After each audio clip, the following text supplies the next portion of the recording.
Good evening, everyone. Thank you all for joining our February Parent Virtual Cafe. Bienvenidos a todos. I would like to start off by showing you all what NYPCC provides at whole by showing you our agency video.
We hope you all enjoyed that short video about our agency presentations. And now we're going to go over some community agreements. So first off, this meeting will be recorded for sharing purposes. Please, everyone, stay muted. Write your questions in the chat box for our Q&A segment. Spanish interpretation is also available. Aprieta el botón global para escuchar esta presentación en español. Please fill out the sign-in sheet provided in the chat box because we would love to stay connected with you. And now we will get into the welcoming of our moderator today.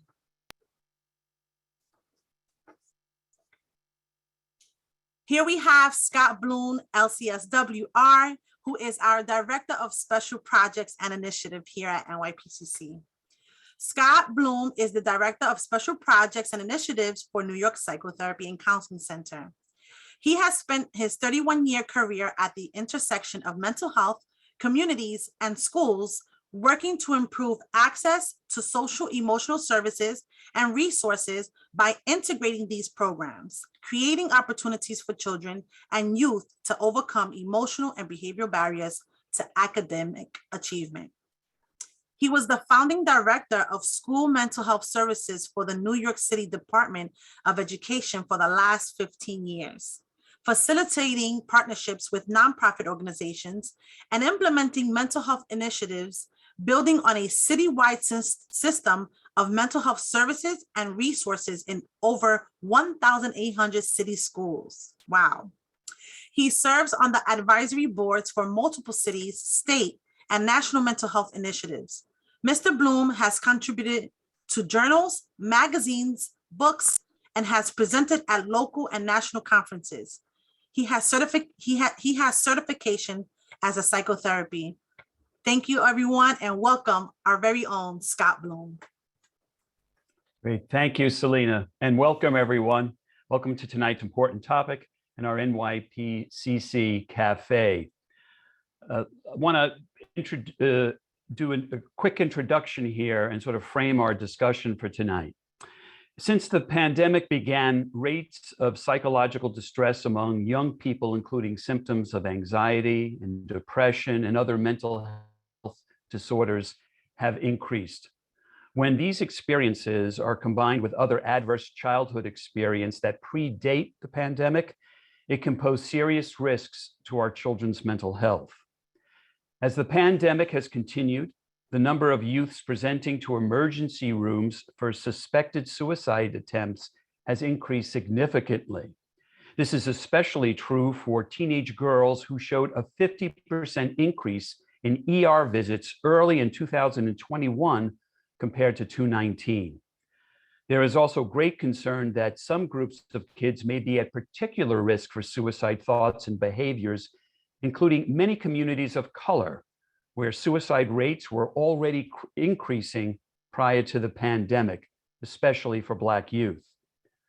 And a recent survey by the Trevor Project conducted during the pandemic revealed that 42% of LGBTQ youth and over half of transgender and non-binary youth respondents had seriously considered attempting suicide this past year. And unfortunately, early estimates from the National Center for Health Statistics suggest there were tragically more than 6,600 deaths by suicide among ages 10 to 24 in 2020. Needless to say, being a parent these days is extremely challenging. And as parents, and I include myself among parents, we have to balance our feelings of anxiety, our feelings of uncertainty, on top of your own emotions, along with those of your children and families. But in tonight's Parents Cafe, we offer you hope. We offer you hope by way of strategies and information that can help support your children and families to overcome the emotional and psychological barriers to healthy lives. And with that, let me introduce our panel of experts. Our first presenter tonight will be Dr. Pamela Morris. Pamela is a professor of applied psychology at the NYU Steinhardt School of Culture, Education, and Human Development.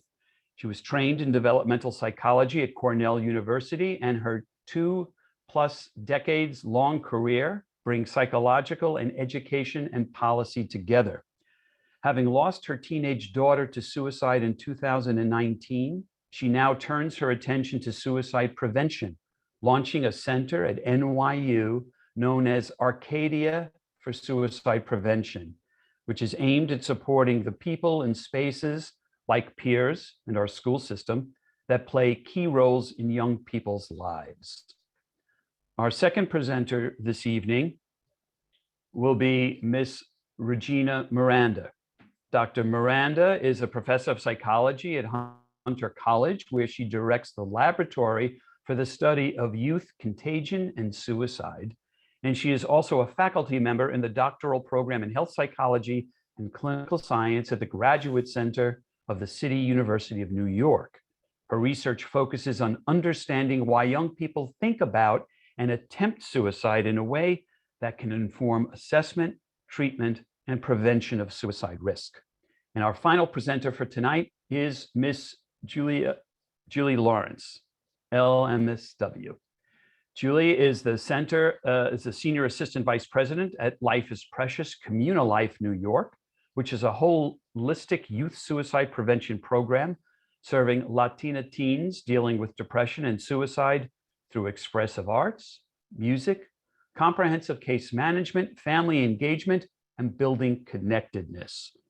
Prior to coming to Life is Precious, Julie was the Chief Program Officer at Girls Educational and Mentoring Services. For 15 years there, she worked with commercially sexually exploited and trafficked girls and young women to become free from violence and develop their full potential. Julie is experienced in nonprofit management, specializing in program and staff development and supervision. As you can see, we have a great panel this evening. So let's begin with Dr. Morris. The floor is yours. Great, thank you so much, Scott. I'm going to share my screen and share some slides with all of you. Can you all see that? Thumbs up. Yes, from our team. Terrific. Thank you so much. Thanks so much, Scott. Before I begin, I want to thank Stan Collins and Yana Shersputowski of the Directing Change program. They work with parents and youth out in California, and they provided much of the foundation for today's presentation that I'm going to deliver in a second. In this conversation, I actually am going to start with my story so that you understand a little bit about the perspective I bring to this topic, in addition to my background that Scott presented in developmental psychology. So my story begins actually 11 days after 9/11, when I was blessed with a beautiful gift, boy-girl twins. My kids were perfect complements for one another. My son, the engineer, liking quiet. My daughter, Frankie, was the humanist, the pixie, this sort of magical ability to connect with others. And the two of them would walk like this down the street, walking arm in arm together. And I would walk behind them, feeling just like the luckiest of parents. But that feeling was shattered when Frankie took her life at age 17. This was just 3 weeks before her high school graduation. This was back 2.5 years ago now, June of 2019. You know, for a long time, Frankie was really good at camouflaging her emotional struggles. She had this sort of light, this strength that seemed to transcend her emotional pain. She could connect with friends in theater and in school, and even in mental health treatment, despite pretty severe anxiety and depression. A teacher once described her as empathy personified, with quite the fabulous earring collection. Among the many things she left behind, a very eclectic earring collection, brightly colored sneakers to match any outfit, was an unperformed theater piece, a script, where the two opposing sides of herself, one rational, one emotional, were arguing with one another as she was trying to understand what she was going through. And reading that piece, her writing began a journey for me where I started reading everything I could in suicide and suicide prevention. And I realized there was a lot that I did not understand as a parent and that I thought every parent needed to know to make progress in prevention. And that's some of which I'm going to share with you today. So some of what I learned was that there's an incredibly high prevalence of suicidality among teens. Scott mentioned this already, these are data actually from 2019, pre-pandemic, 1 in 5 teens report having seriously considered suicide. That's 5 kids in a classroom of 25. 1 in 10 kids report having attempted in the last year. I didn't understand before I went into this field the ability of kids to camouflage their emotional pain, that it's not surprising to have a kid like Frankie who can keep their suicidal thinking to themselves for a relatively long time. I didn't understand how difficult it was for researchers and clinicians to actually predict which kid would make a suicide attempt and at what time. And I didn't understand that it was totally okay and necessary even to ask directly about suicidal thinking, and that there were resources out there to help 24/7. And we're going to talk to you about all of those today. So I started writing a series of pieces entitled What Ifs. These were named after the thoughts I was having in my head at the time early on, and I recast them as sort of musings about suicide. The first appeared in the New York Times about just under a year ago now, last March, really addressing the question, what if we approach suicide the way we do car accidents? And you might be thinking, why car accidents? That seems like a really odd jump to a different topic. And the reason why is that actually the history of seatbelt safety actually mirrors much of where we are right now around suicide prevention. You see, Click It or Ticket, the National Highway Safety Campaign, was actually born out of a concern in the 80s when I was a teenager about youth or inexperienced drivers dying in car accidents. And the adults around them couldn't predict who would get into an accident. It's not that we didn't know risk factors, of course, but the one solution we had, seatbelts, were not widely used. So me with relatively safety conscious parents, you'd be surprised to learn that I was sort of left to like roll around in the backseat of the car, seatbelts completely ignored. And together over the last 30, 40 years, we've created a really strong system of protection, right? That include the time that every time you get in the car, you typically buckle your seatbelt. Your car typically gives you those beeping sounds if you forget. And we still have those signs on the highway that say click it or ticket. So in this presentation, I'm going to talk to you about some of the seatbelts, so to speak, that you can use in your home to reduce the risk of suicide, and how you can help become part of sort of a suicide prevention system that I'd like to see around the world. Now, first, it's really hard to prevent what we don't understand. And so one of the first questions I'm often asked when I talk about this topic is, what do we think causes suicide? And Dr. Regina Miranda is going to talk next about the theories and the research, and it's really important to understand that. She's been in this field far longer than I. But I'm going to share how I've come to understand this phenomenon. And it's like this picture, the game of Jenga. You might remember you played, your child might have played Jenga when they were younger. It's a game where you take turns pulling out blocks out of a tower. And the last person who pulls out a block at the top of the tower, and if the block falls, that person loses the game. But of course, it wasn't just the last block that caused the tower to fall. It was all of the blocks that led to that last one. And much the same way, I think about suicide.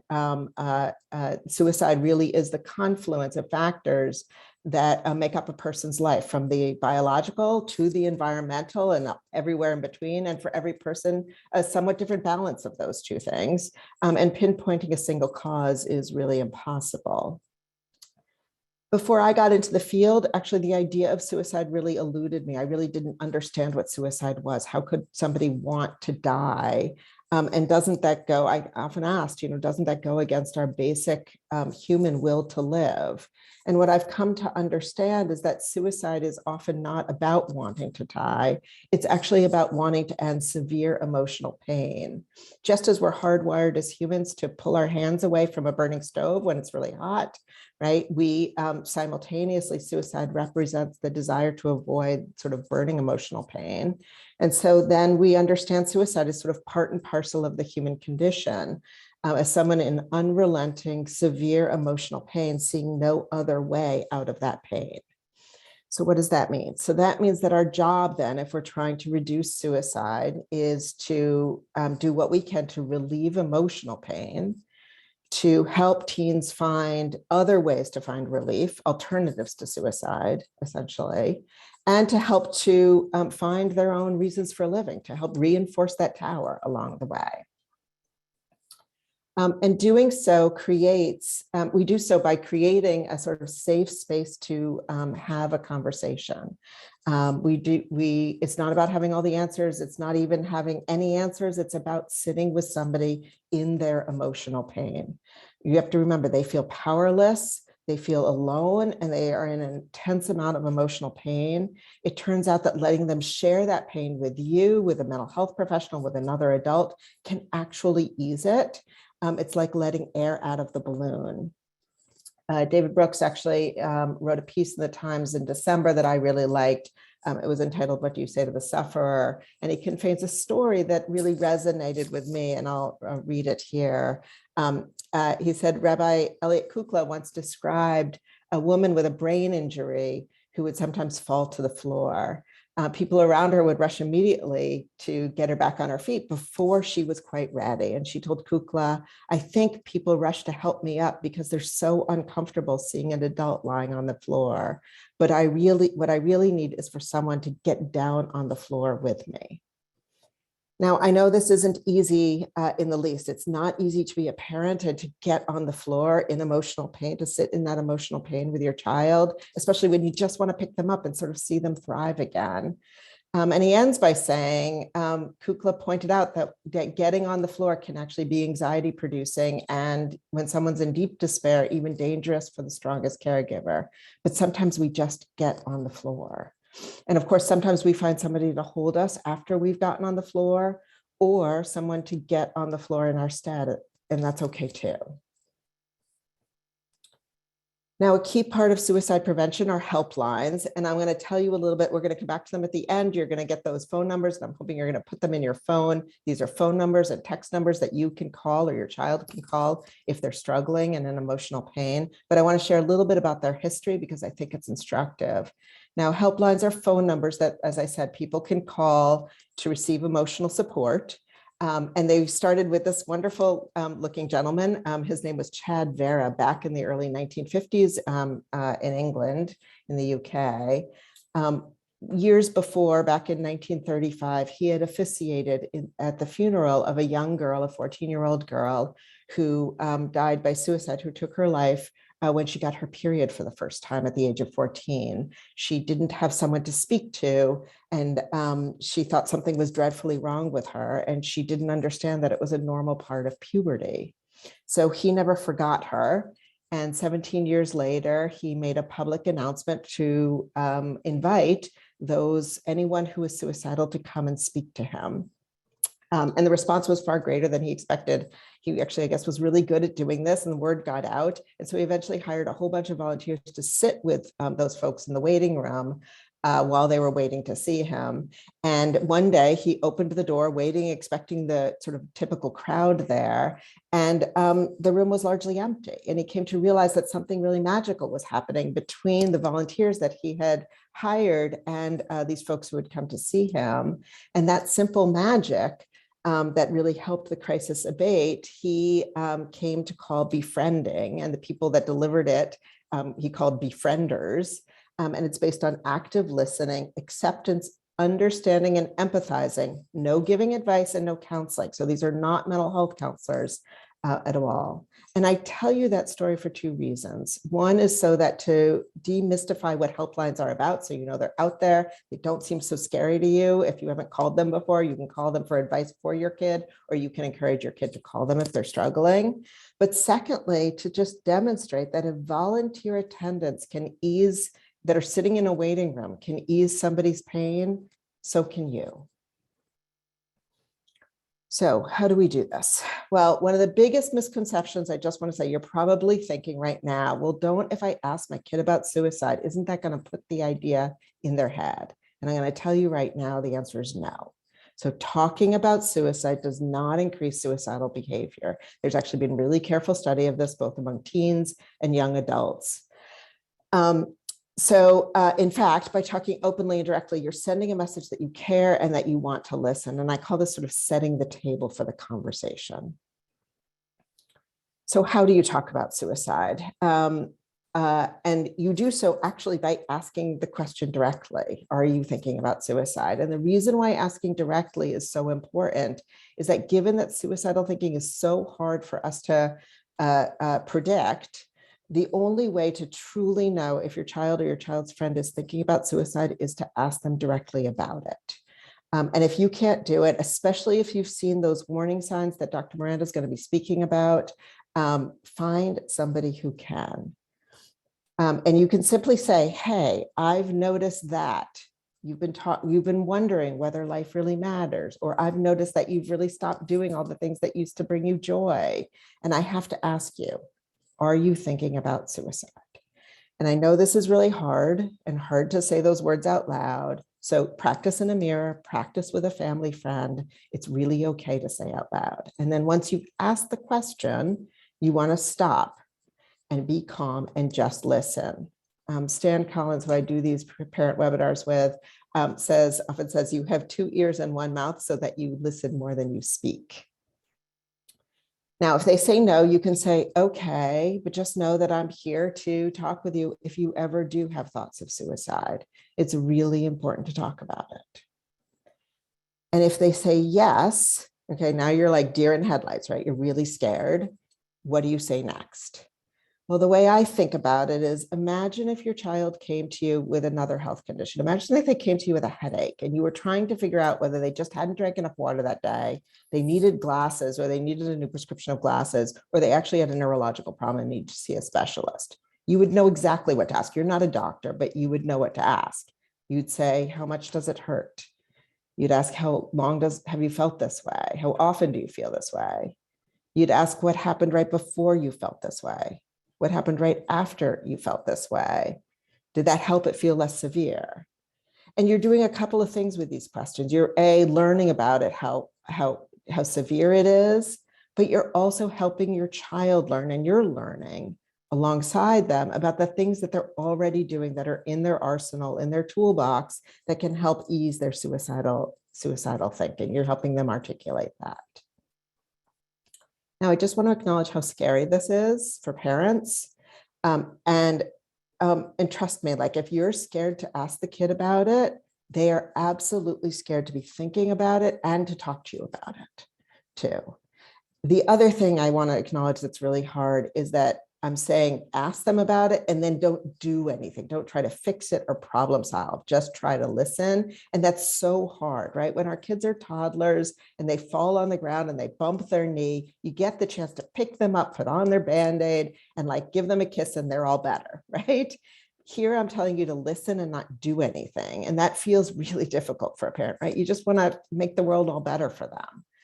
And I'm going to give you some language here, but there's websites you can visit. There's one I love, Stacey Friedenthal's one called speakingofsuicide.com. She's got a blog of 10 things you can say to a suicidal person. And she has another that says 10 things you should not say to a suicidal person, really helpful. But these are some of my favorites. I'm so glad you told me you're thinking about suicide. You don't want to minimize what they're thinking, right? So you don't want to say, but you've so much to live for, right? You just want to listen. You want to seek understanding. You want to say, what's going on that makes you feel that way? Tell me more. You're inviting them to share. And then you want to keep the door open to the conversation, no matter how much you talk the first time you talk about this. You say, I hope you'll keep talking to me about your depression, your anxiety, your thoughts of suicide. Another good resource is a site called suicideispreventable.org. That Stan Collins and Yana Scherzbutowski created that helps you to understand, to recognize the signs and find some really good words as well as some resources. Now, if your child's at imminent risk, that is, they're having thoughts of suicide, they have a plan to act on it, and they have access to that plan, what immediate thing you need to do is to keep them safe. And I'm going to talk about that. And the other thing you need to do is get them in front of a mental health professional that specializes in suicidal thinking. Now, when your child was a baby and they just learned to walk, you did a whole bunch of things to safety proof your home, right? You put those plugs you covered your plugs up, you put the things in your cabinets to keep them away from detergent and other things that they might swallow. You're doing the same thing right now for a suicidal teen. And you do that by removing and securing weapons from your home, by securely storing medications in lock boxes that you can purchase, where you can put over the counter or prescription medication that could be lethal. And you're otherwise keeping them away from what we call lethal means. You also can create a safety plan with them. And this is something you could do at home, or your mental health professional can do and share it with you. There's a wonderful app here. There's a picture here of the Stanley Brown Safety app. You can download it. It helps you walk through the components of a safety plan. It allows you to indicate, your child to indicate the things that activate them, the things that help them regulate, as well as resources that they can call for help, whether that's coming to you, another adult family friend, adult family member, or the suicide hotline or text line as well. And you want to keep revisiting that. And they can also download a wellness app, like the couple that we have here, the Virtual Hope Box, or a Not Okay app, which I love, done by a brother-sister team. And finally, they need to be seen by a mental health professional, and it has to be somebody with expertise in suicidal thinking, just as you would see a medical professional, a specialist, if your child had a special medical condition, not just see their pediatrician. So one final note as I end, in my New York Times piece, I spoke of the theater office where Frankie, my daughter, would find solace. That was tucked behind the 6th floor of a large and bustling New York City high school. And on hard days, she'd sneak into this little corner in that office, and she'd text a friend to help her to get to class. Or once she had opened up about her struggles, she really encouraged her friends to do the same. She said, hey, you really need to tell somebody, you need to go find an adult and get some help. The fall after Frankie left us, the students decided to remake that hidden corner, and they covered it. The pictures are here. They called it the Love Vestibule. They covered it with Post-its with little signs that said, you matter and it gets better, and phone numbers to call to ask for help, really transforming that space. And I have to say, like, sometimes these words that I'm going to give you and the things we do as parents feel kind of as flimsy as these little Post-its. It feels really small. You think you can only say these things, you can't say these things. And it feels really flimsy against all of the onslaughts that are sort of impinging on our teens' emotional health. In my daughter's school this last fall, so the kids were returning post largely remote learning last year, a kid who was only a freshman when Frankie was a senior asked if they could remake that corner. And this is it now. It's called the Love Saloon, now renamed, with saloon rules like uplift each other. And my favorite is the middle picture here, the affirmation station, where they've got Post-its that kids can take off to help the next struggling team or help share tips around mental health and mental health supports. And so my final message to all of you in my last few seconds here is to start our children's healing with your simple words. And trust me that I think that somebody will be inspired by your example in speaking about something that is incredibly scary, and that in seeing you do it, they will support their kids and your kid as well. And if enough people do as you do, set the table for these incredibly hard conversations, I think our spaces are going to become as sturdy as the love vestibule has become in my daughter's school. And so with that, thank you so much. And I end. Wow, thank you so much, Dr. Morris, for bringing your expertise, but also bringing your story and your daughter's story, sharing it with all of us. I love the analogy about, getting on the floor. And, as a clinician, we talk about creating a safe space and sitting in those very difficult spaces. And I think the same thing here. So thank you so much. And we look forward to, if you can stay around, we'll be opening up for questions in a little bit. Thank you. Thank you. Okay, with that, let's move on to our next presenter, Dr. Regina Miranda. Dr. Miranda? Okay, I'm just sharing my screen. Sure. And thank you so much, Dr. Morris. That was incredibly helpful. And I am so honored to be part of this community of suicide prevention experts with you. So I entitled this talk, Why We Need to Be Talking About Youth Suicide in the COVID-19 Era. Partly because COVID-19 is a collective stressor that has normalized talking about mental health and mental illness and emotional well-being. When the pandemic started, we were seeing a lot of articles coming out, concerns about potential increases and the impact of COVID on youth and youth suicide rates and the impact of social distancing and the lockdowns. But really, even before the pandemic, I started doing this work in the mid-2000s. And just before I started doing this work, we were already starting to see the first increases in youth suicide rates in the United States. We know that for a while, suicide has been the second leading cause of death among teenagers. Adolescence is the time of life when people most think about and attempt suicide. Suicide attempt rates are high in adolescence. Suicide death rates are lower, much lower. We also know that girls are more likely to think about and attempt suicide than boys, but boys are more likely to die by suicide, possibly because they tend to use more lethal methods when they attempt. Native American youth or indigenous youth have the highest suicide rates, have consistently had the highest suicide rates in the United States. And up until 2017, Latina teenage girls had higher suicide attempt and suicidal thought rates than their Black and white counterparts. Although over the past 15 years or so, we have seen a substantial increase in suicidal behavior among Black youth and a disproportionate increase in suicides among Black teenage girls. We also have known that youth suicide rates are highest among sexual and gender minority youth. As Dr. Bloom noted earlier, about 40% of sexual minority youth report thinking about suicide. About half of gender minority youth report thinking about suicide.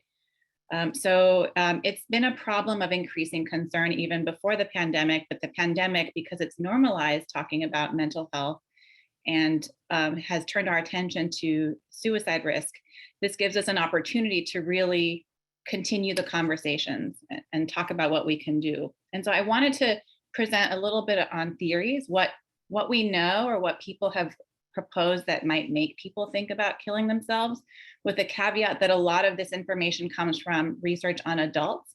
We have less research on youth, but we can try to extrapolate from some of the research on adults to think about what makes youth think about killing themselves. And there are some useful books. In 2005, Thomas Joyner wrote a book called Why People Die by Suicide, inspired by the suicide death of his father. Recently, Rory O'Connor wrote a book called When It Is Darkest. And Luis Zayas wrote a book on why young Latinas attempt suicide. And these are written for lay audience, they're general audiences. They're very, very accessible. I recommend them. So what do theories tell us or suggest about why people think about killing themselves? I'm going to talk broadly about ideas that come from different researchers whose names you can see up on the slide. So one idea is that people think about killing themselves when they feel like they are a burden to others, or when they feel like they don't belong to a social group. Other theories suggest that people think about suicide when the psychological pain that they're experiencing outweighs their feelings of social connectedness. So if someone is feeling psychological pain but feeling low or not feeling connected to other people, then they'll more likely to think about killing themselves. Also, feeling hopeless about the future, thinking that bad things will continue to happen and good things will continue not to happen, and that no matter what you can do, you're helpless to stop that future. Not having things to look forward to, hopelessness is associated with suicidal thoughts. Other theories suggest that people think about suicide when they feel trapped. So when they're in extreme psychological pain and they feel trapped in situations from which they can't escape. Sometimes when people are feeling extreme pain, it's hard to know that this is a moment, right? To remember that you get through it eventually, but when you're in it, it's hard to remember that when you felt this before, you got past it. It's hard to remember previous times when you were able to think about solutions. And so for some people, the solution that they think about to feeling trapped when they're feeling psychological pain is suicide. So it's having some difficulty finding other solutions to problems, because suicide is one solution that people think of to a problem, but it's not the only solution. And when people have a hard time thinking of other solutions besides suicide, then they're more likely to think about suicide, according to theories. Now, what do we know about what makes people go from thinking about suicide to attempting suicide?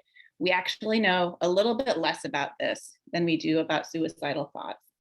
But going back to Thomas Joiner's theory, there's this idea that people, and as Dr. Morris alluded to earlier, right, we're wired to try to preserve our own lives. And so to get to the point where someone is able to take their own lives, they have to acquire that capability. They acquire that capability at the point where they're no longer afraid of death, where the positives they see about death outweigh the negatives that they see about death. And ways that this can happen is by engaging in previous self-harm, or making previous suicide attempts, having a history of being harmed themselves, so having a history of abuse, for example, engaging in very, very risky behaviors that get them used to the idea of pain and harm to their bodies. And so the idea is that when people are high in suicidal desire, when they are thinking about killing themselves and they've acquired that capability for suicide, then they're more likely to transition from thinking about killing themselves to actually making a suicide attempt. And there are some more cultural models of suicide. One proposed by Luis Zayas that's relevant to Latinas is that for Latina youth, that suicide attempts can be a way of trying to resolve family conflict, of maladaptive ways of trying to resolve family conflict, often related to acculturation differences. So if you have a teenage girl who is acculturating to US culture, and maybe comes from an immigrant background in a family that's less acculturated, the conflicts caused by that acculturation process in someone who's already vulnerable, who may be in a vulnerable psychological state, could increase risk for engaging in suicidal behavior. We know a lot about what might increase risk of suicide and suicide attempts in the long term, but we actually don't know a lot about what's going to make someone attempt suicide, a young person attempt suicide or die by suicide in the short term. So if someone comes in for an assessment, it's very, very hard with the tools that we have currently to predict whether, if the person goes home, they're going to try to take their own lives tomorrow, next week, in a month, even in 3 months. We know more about what some of the risk factors are for suicide in the long term, so a long time, years down the road. Things like having a family history of suicide can increase risk, having a history of trauma, And this can include things like discrimination, racial discrimination, or prejudice, other types of discrimination. We know that one of the better predictors of future suicidal behavior is past suicidal behavior. That can also includes engaging in previous self-harm without the intention of dying. So what we call non-suicidal self-injury, people who self-harm without the intention of trying to kill themselves. Having difficulty tolerating distress when someone's experiencing negative emotions, and if they have difficulty tolerating those negative emotions, and they may be more likely to think of escaping through suicide. And also impulsivity, or being impulsive, tending to, when one is experiencing negative emotions, act on those very, very quickly, or having difficulty thinking through the consequences of their actions. We know that these are associated with suicidal thoughts and also suicidal behaviors in the long term, but we know less about what's associated in the short term, or what we tend to call imminent risk. But there are things that you could look out for, right? So there are things that are associated with symptoms of depression, for example, that we know are associated with suicidal thoughts. So sadness or irritability, persistent sadness or irritability. Sometimes kids who are depressed, who are feeling sad, won't express it as sadness. Instead, they'll express it more behaviorally through becoming more argumentative, or they'll report being more irritable. Lack of interest in doing the things that you would normally enjoy. And sometimes that doesn't get expressed as lack of interest. That can be expressed as boredom. So if a child says, oh, I'm bored, that's boring, I don't want to do that anymore, that's boring. And they say that a lot about a lot of things, that can be indicative of not having an interest, not really looking forward to things anymore.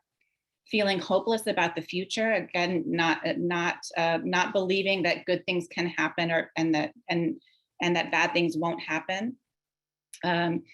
Changes in appetite or sleep, feeling excessively worthless or guilty even about things that are not your fault. Saying that people would be better off without them, or talking more actively about suicide. And making preparations for dying, such as writing a suicide note or giving away possessions. All of these might be signs that kids might need. You might need to have conversations with your child, or that there might be a need for intervention or seeing a mental health professional. And Dr. Morris gave some excellent examples of how to start those conversations. And the one thing I will add to that is that we can't really expect our kids to open up to us if we're not willing to open up ourselves, to acknowledge that there's diversity in the types of emotions that we experience. And sometimes we go through good times with our emotions. Sometimes we go through hard times, difficult times. Some kids more persistently go through difficult times with how they're feeling. And that's okay, because we're all wired differently, and we all experience and express our emotions differently, and that's okay. And so for us to acknowledge when we're going through difficult times, and that it's okay to ask for help when we're going through those difficult times, and not close ourselves off to having those conversations as caregivers, then I think that can serve as a model for our kids to open up. And so with that, I will end with some resources. There's a blog that my colleague Ariel Sheftal wrote about starting conversations about suicide with your kids, and the phone number and the website for NYC Well, if you are looking for mental health resources, and the National Suicide Prevention Lifeline. Great. Thank you so much, Dr. Miranda. That was really, eye-opening. I was thinking that in many cultures, talking about suicide is taboo. And so I really appreciate you sort of opening up the lid a little bit and shedding some light on some of the reasons underneath it, so that people, hopefully today on the call, people will feel a little more empowered and know that they have within them the ability to talk about these issues and talk about the challenges that they're going through. So thank you so much for that. And then we'll move on to our final presenter tonight, Julie Lawrence from Communal Life and Life is Precious program. Julie? Thank you so much. Thank you everyone for being here. Dr. Miranda and Dr. Morris's presentations were amazing, and really helped us have a really deep understanding of this really difficult issue. So I know we're running out of time. I want to have time for questions. So I'm going to briefly talk about the Life is Precious program. Life is Precious program is a suicide prevention program for at-risk Latina teens, and we have 4 centers in the Bronx, Brooklyn, Queens, and Manhattan. And we were founded in 2008 by Dr. Gill from Communal Life because of the high prevalence of suicide ideation and attempts by Latina teen girls. So we started the program and we serve about 200 young people and families each year. Next slide.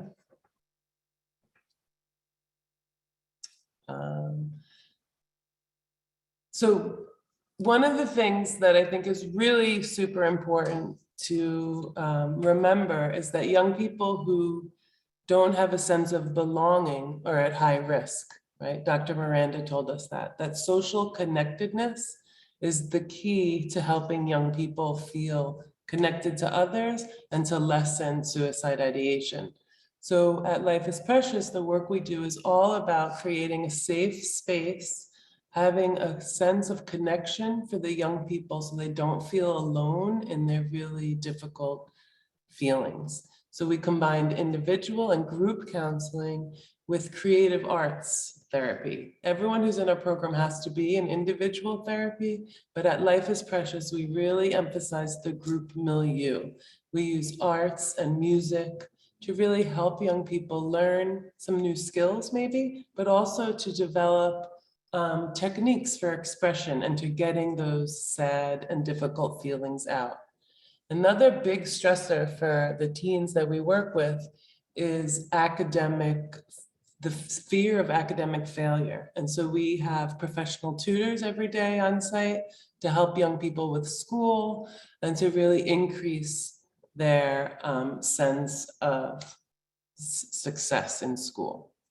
Another big piece is the family services. We know that young people need a family, need other people to be there to help them and to provide support. So we do a lot of family support groups, helping the parents understand what suicide is about, understand mental health challenges in adolescents, and have a forum for them to kind of create their own community of support. Next slide. This is just a quick stats about New York City. We have a lot of Latino teens in New York City. And so that really emphasized the need for Life is Precious, to have a space for young people to work with Latinx folks and to really have a community of support. Next slide. This has already been discussed, that suicide is the second leading cause of death for all teens and also for Latina teens, and that historically Latina teens have had higher rates of suicidal behavior as opposed to in comparison to their peers. Okay. Some more information about the rates of suicide. Next slide.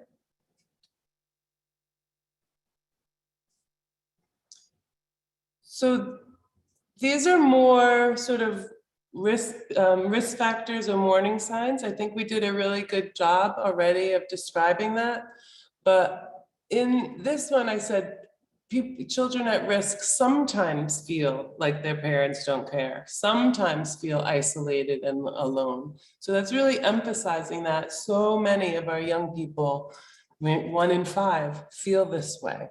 So, and it's not always a constant depression that they feel, it's these moments of feeling isolated and alone. So it's really important, like we've said this evening, to check in with your young people. Okay. And then what was also mentioned was there is some unique risk factors for Latinas in New York City. Acculturation stress, the young person kind of wanting to be more Americanized or a New Yorker more than their folks. And often with girls, the expectation that they'll sort of help with the family, that they'll be good moms. And we've seen with the young people we're serving a lot of, resistance and stress around that. And then with COVID and with the former president, there was an increased sort of vilification of immigrants. There's fear of deportation, and then the loss of life and jobs and housing that so many Latinas experienced in New York City during COVID really created a very stressful, intense time for everybody and had additional risks. So, right, the point is really to help build protective factors for young people and families. And like we've talked about already today, it's really important to talk about it and to normalize these feelings and normalize expressing feelings, right? Building strong social connections and really encouraging your teens and your youth to utilize their support network. Next slide. And then, right, helping young people, especially during this time, people were so disconnected. School schedules were off, extracurriculars were canceled. So now it's really, really important to encourage healthy activities. It's important for families to be able to eat together once in a while. We know that when there's food around the table, talking becomes a little bit easier. Go for walks, sports. And then really important is acceptance of your child. A lot of the young people we are working with now have are fluid in their gender identity, are exploring what that looks like. And we've seen, for LGBTQ community, a higher risk of suicide, but that's only if they're not accepted. So it's really important to kind of help accept your child for who they are, to be on their team, and then to provide different outlets for them. Okay. And then this is just quickly a sort of diagram of what we do at Life is Precious. I described it already, but we do a lot of holistic case management, helping young people get the supports they need, doing safety planning and advocating, and goal planning, which is really important. And the groups are really important. A sense of community, the expressive arts, and then family engagement. Thank you. And that's just some great pictures of the young people we work with. And my contact information, if you know anybody who would like to become a member of Life is Precious, please reach out. Thank you so much. Great. Thank you. Jonathan, I think that last slide, there was another slide, I'm sorry, afterwards that had the resources. Maybe we can put that up at the very, there you go. Thanks very much. So I just want to make sure that folks know in New York City, if you need a hotline number, call, text, or chat, that's 1-88-NYC-WELL. There is the National Suicide Prevention Lifeline, the Trevor Project, which specializes in LGBTQ generation and children. Then the Suicide Prevention Center of New York, they have a text line. And of course, we're here at NYPCC.org, and we're happy to speak to anyone else that needs resources or would like to think about us for treatment services. This was a great presentation, and we have some time for some questions, and I want to bring some of them up. So I'm going to go back to Dr. Morris. You talked about setting the table for the conversation. So what happens if you've done all your preparation, you've been in front of a mirror, you've taken your notes, and you go in and you have your conversation with your child, and your child is not willing, right? Right, I mean, it shuts down, says, yeah, everything is fine. Oh, mom, get away, dad, get away. Is there something we can tell parents not to give up? Yeah, so First of all, just because you've decided you're ready to have this conversation, you've done all your reading, you're ready to sit down, that might not be the exact moment that your child's ready to reveal things to you at that moment, either about themselves or about a friend. So the reason why I call it setting the table for the conversation, and I have that sort of like continue to invite the conversation, is often you'll sit down with your kid and that is not the right moment. They just had a really hard day at school or whatever, and they just need time to kind of process that, like, oh my God, my parents are all of a sudden open to talking to me about this and I was not ready today, but they might come back next week or a few days from then. And it's sort of giving them those opportunities to do that conversation. And it's, Julie talked a lot about this, you know, could be over dinner or on a walk or what have you. It's really great when it's moments when you're not staring at each other in the face. Also, when you're moving your bodies, sometimes other things come up, and sort of going for walks with your kid is a really lovely thing to do as a way to try to see whether new things might emerge, new talk might emerge. Great, thank you, thank you. It sounds like it kind of neutralizes and it makes it less anxious. You can bring it up at another time as a parent, having conversations over washing dishes, or as you said, just walking together somewhere. Thank you for that. Another question that came up, Dr. Miranda, you mentioned that a family's history of suicide might increase the risk of considering or attempt. Is there so a family has that and they know, maybe they've never disclosed that to their child or their family. Is there a best time for that, or how would somebody go about doing that? What's your thoughts? I think you think about it in terms of when you would disclose other things about the family, right? Think about it as normalizing it in the way that you would normalize talking about if you had a medical illness or physical illness, right? So when would you talk about those things?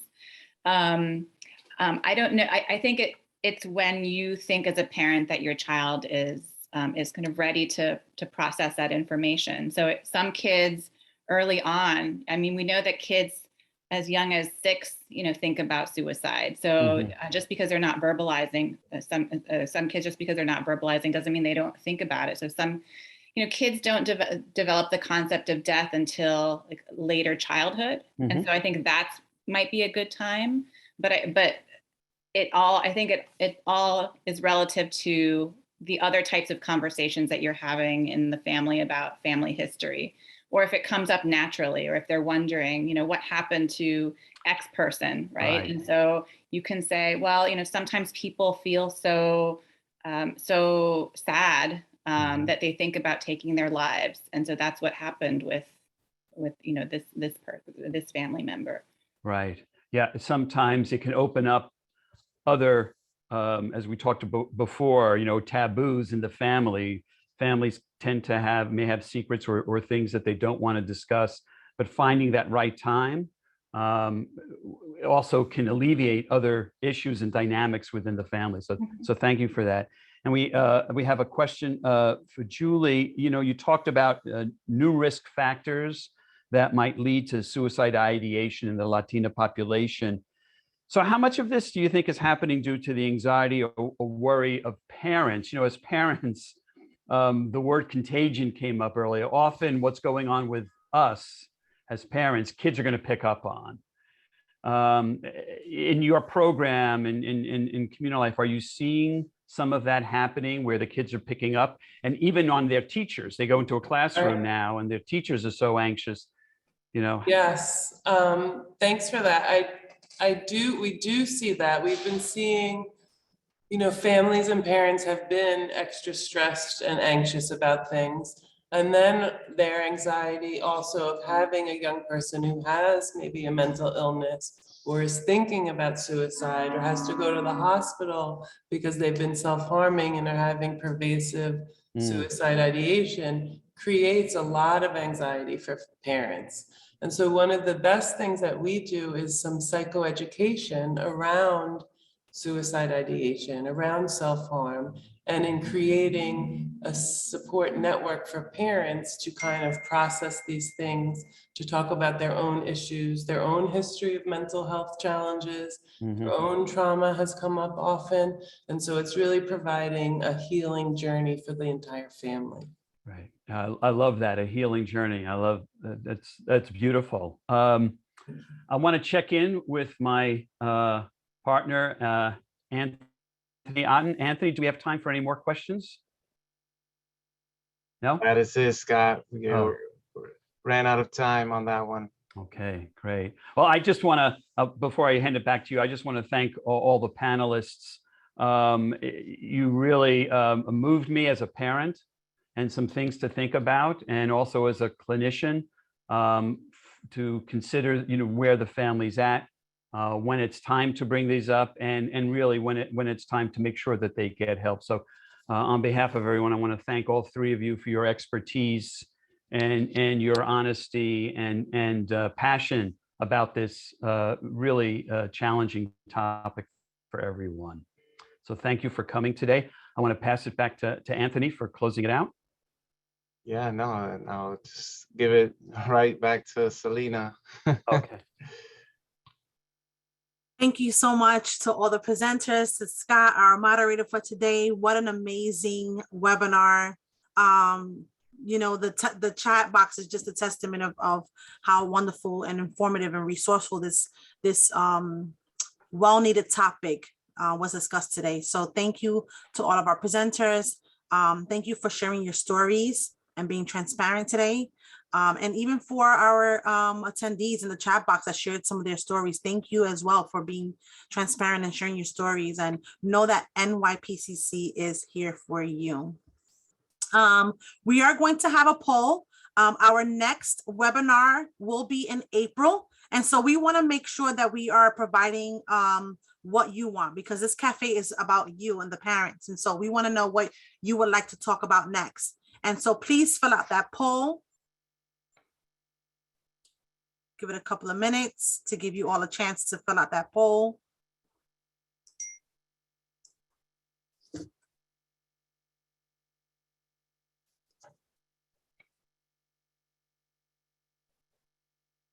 So please select the following. Would you like to talk about text anxiety or social anxiety?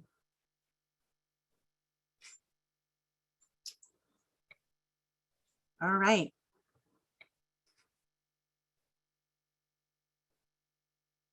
The poll is going. And once again, thank you so much. Rosemary, you can find out information about our webinar. Please fill out the link, our sign-in sheet. If you stay connected with us, we can send you the flyer for our next up and coming webinar. You can also connect with us on all of our social media handles: Instagram, Facebook, YouTube, LinkedIn, and Twitter. And also just to make it easier as well, you can also go to our website at www.nypcc.org. So please stay connected with